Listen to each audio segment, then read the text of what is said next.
Les perceptions d'amendes ou taxes, souvent exorbitantes, a fini par mettre le feu aux poudres dans la commune de Thialgo, dans une rixe avec la population. Mais plus que cet incident qui va entraîner 5 morts et de nombreux blessés dans le deux camps, c'est la multiplication des comportements jugés dégradants de ce groupe d'autodéfense sur la population qui a suscité leur révolte.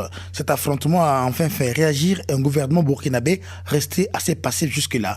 Le ministre en charge de la sécurité s'en était fait l'écho. Maintenant qu'ils ont osé poser l'acte qu'il ne fallait pas poser, là nous allons montrer qu'il n'y a pas deux capitaines dans un même bateau. Il n'y a qu'un seul État qui a des forces régulières qui s'appellent la police et la gendarmerie et qui a une armée, et nous allons nous appuyer sur ces structures-là pour rétablir l'ordre ici, et ceux qui ne doivent plus être ici, qui ne soient plus jamais ici.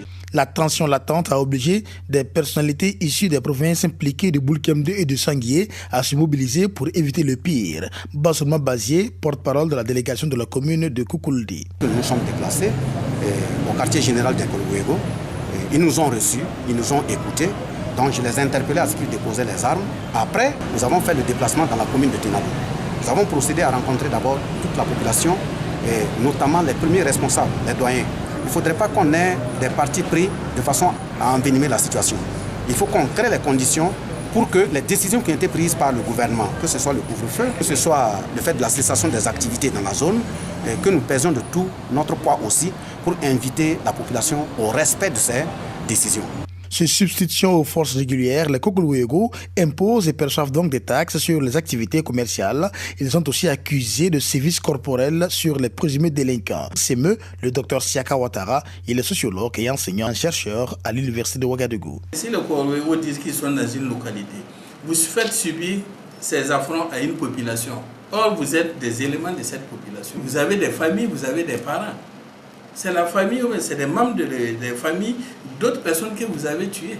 La vengeance peut s'exporter au-delà de l'individu même du Koukoulou, aussi sa famille, si son village, etc. Même si le concours de Koukoulou a contribué à faire baisser le taux de criminalité dans certaines localités du Burkina, en revanche, leur méthode, à l'opposé de la loi et des droits humains, reste inacceptable, souligne Chrysogon Zougoumoré, président du mouvement burkinabé des droits de l'homme et des peuples. Je pense que le gouvernement doit prendre toutes ses responsabilités. Et nous avons pris sur nous, en tant que structure de défense des droits humains, de faire ce que nous pouvons pour approcher ces groupes d'autodéfense Koukoulou, leur parler de ce que c'est que les droits humains, leur parler de ce que c'est que l'état de droit, et les amener à minimiser le plus possible ces dérives-là qui font malheureusement parler d'elles en négatif. Les missions de bons offices se poursuivent pour éviter une quelconque escalade.